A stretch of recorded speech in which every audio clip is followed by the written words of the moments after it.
რა შედეგები მოხვდება ოლიგარქი ბიძინა ივანიშვილისთვის ამერიკის შეერთებული შტატების ხაზინის ამ უმკაცრეს სანქციებს. პირველ რიგში უნდა აღინიშნოს, რომ ბიძინა ივანიშვილი ამ სანქციებით კარგავს საკუთარ ქონებას, ფულს ამერიკის შეერთებულ შტატებში და მის მოკავშირე ქვეყნებში.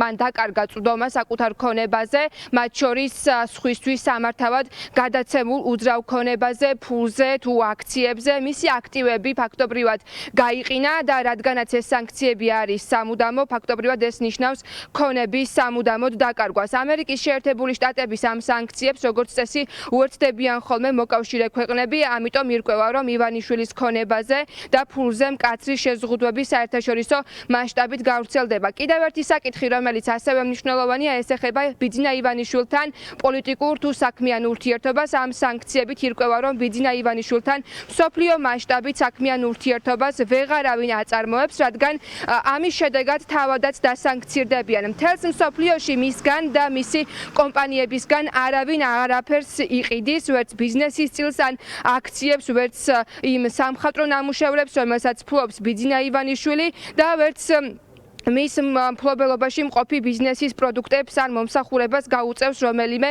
ბიძინა ივანიშვილის კომპანიებს. ასევე მნიშვნელოვანია მომსახურება ბიძინა ივანიშვილს ვერ მოემსახურება ვერც ერთი საერთაშორისო ან ქართული ბანკი, ის ვერ აწარმოებს ტრანზაქციებს დოლარზე დაფუძნებულ გადახდის სისტემებით და ფაქტობრივად ბიძინა ივანიშვილი მხოლოდ შავი ფულის და შავი ბაზრის იმედად რჩება, ან უკეთეს შემთხვევაში რუსული რუბლებით რუსეთში. სწორედ ამ გარემოებებიდან გამომდინარე, ბიძინა ივანიშვილი ვერც იმ რამოდენიმე 100 მილიონ დოლარს დაიბრუნებს, რომელზეც შვეიცარიულ ბანკთან ხანგრძლივი სასამართლო დავა მოიგო. ამ შედეგების შესახებ პირველებთან დეტალურად საუბრობს გიორგი ბაჩიაშვილი, ბიძინა ივანიშვილის ერთდროს სანდო პირი.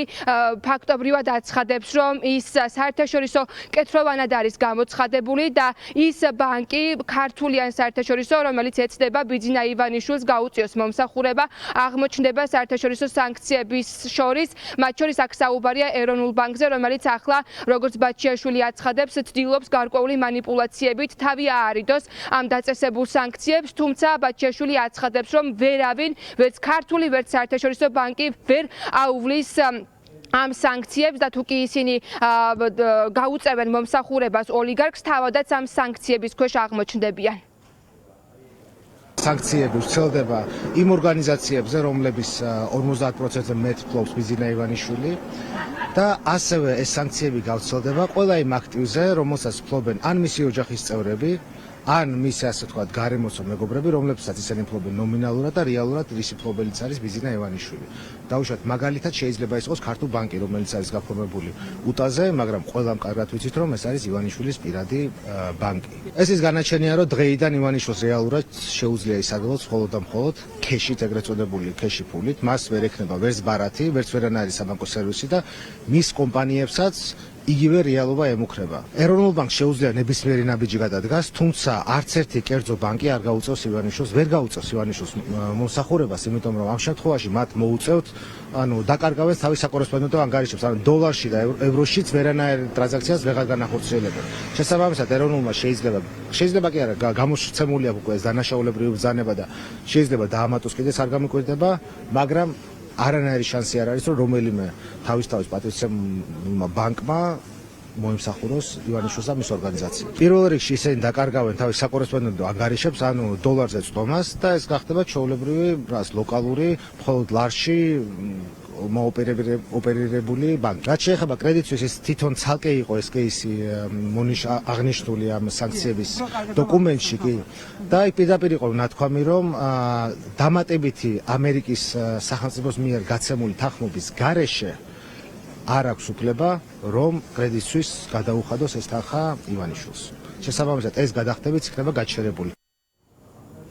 ბიძინა ივანიშვილი დასანქცირებულია პუტინის რუსეთთან თანამშრომლობისთვის, სწორედ ამ საკითხზე ამახვილებენ ყურადღებას პროდასავლური კოალიციური პარტიების წარმომადგენლები, მაგალითად ძლიერი საქართველოს ლიდერი მამუკა ხაზარაძე აცხადებს, რომ საკმაოდ მნიშვნელოვანია ის განაცხადი, პოლიტიკური განაცხადი, რომელიც გააკეთა ამერიკის შეერთებული შტატების ხაზინამ, რომ სწორედაც სათაურშივე წერია, რომ ბიძინა ივანიშვილი სანქცირდება პუტინის რუსეთთან თანამშრომლობისთვის. გაუქმებისთვის, ასევე დემოკრატიისთვის, ძირის გამოთხრისთვის, სახელმწიფოს მიტაცებისთვის, ქართველი ხალხის ნების და კონსტიტუციის საწინააღმდეგოდ ქვეყნის დასავლური კურსიდან გადახვევისთვის დაკისრებულია სწორედ ეს უმკაცრესი სანქციები. პოლიტიკოსებს აქვთ მოლოდინი, რომ ამას ექნება დომინოს პრინციპი, გავრცელდება და საერთაშორისო მასშტაბით ბიძინა ივანიშვილი დასანქცირდება, მათ შორის ისინი ელოდებიან გადაწყვეტილებებს ევროპული ქვეყნებიდან და შეერთებული შტატების მოკავშირე სახელმწიფოებისგანაც. პოლიტიკოსები აცხადებენ, რომ ფაქტობრივად ბიძინა ივანიშვილი ოლიგარქი, რომელიც აჯერებდა საკუთარ ამომრჩეველსა თუ პოლიტიკურ გუნდელებს, რომ მას არ შეეხებოდა ეს სანქციები, მან მოატყუა ყველა და ახლა ის არის სრულად იზოლირებული მსოფლიოსგან. სათაური და შინაარსი არის, რომ ბიძინა ივანიშვილი რუსეთის ინტერესებს ატარებს ქვეყანაში.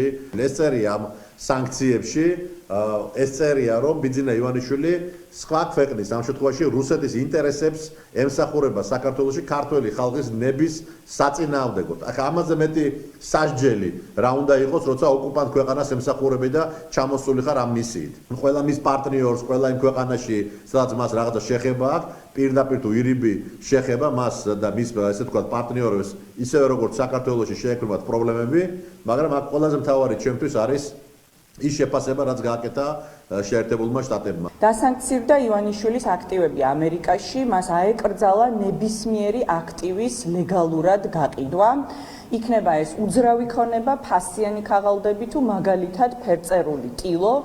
ის ვეღარ შეძლებს, რომ ლეგალურად გაყიდოს ნებისმიერი აქტივი, ხოლო შავ ბაზარზე ამგვარი აქტივების გაყიდვის შემთხვევაში კარგად გვესმის, რომ მათი ღირებულება საბაზრო ღირებულების 10%-საც კი არ შეადგენს, რაც ნიშნავს იმას, რომ ივანიშვილის ქონება სანქციების შედეგად ტოტალურად გაუფასურდა. ნებისმიერი პირი ან ორგანიზაცია, რომელიც იქნება შემხებლობაში ივანიშვილის სანქცირებულ ტრანზაქციასთან, შესაძლოა გახდეს ასევე ამერიკული სანქციების სამიზნე. ნებისმიერი ქართული ბანკი შესაბამისად თუ დაუშვებს ივანიშვილისთვის ნებისმიერ ტრანზაქციას, თავად აღნიშნული ბანკიც შესაძლოა დასანქცირდეს ამერიკის შეერთებული შტატების მიერ. სანქციები გაგრძელდება, მათ შორის ჩვენს გვაქვს ინფორმაცია, სხვა ქვეყნები ამ სანქციების სხვადასხვა ვერსიებს განიხილავენ. საკმაოდ ძიმე სანქციებია, თვითონ ის executive order როგორ არის, აღმასრულებელი ბრძანება პრეზიდენტის, რომლის ქვეშაც მოხდა ამ შემთხვევაში ივანიშვილი, ის ეხება რეალურად რუსეთის აგენტებს, რუსეთის გავლენის აგენტებს. ამ სათაურიც კი ეგეთი აქვს, რუსეთის საზიანო საგარეო გავლენასთან დაკავშირებული აღმასრულებელი ბრძანება. სერიოზული რისკის ქვეშ არის მისი ყველა აქტივი, რომელიც მის სახელზე არის და ერთი ნაბიჯიც არ არის. მესამედი ნაბიჯი აქვს დარჩენილი იქამდე, რომ ყველაფერს შეეხონ საერთოდ, რასაც მისი ოჯახის წევრები ან თვითონ ფლობს, ან მისი კომპანიები ფლობენ. დაკისრებული უმკაცრესი სანქციები ბიძინა ივანიშვილს შეგვიძლია პირდაპირ ვთქვათ, რომ სიცოცხლის ბოლომდე საერთაშორისო კეთროვანად აქცევს.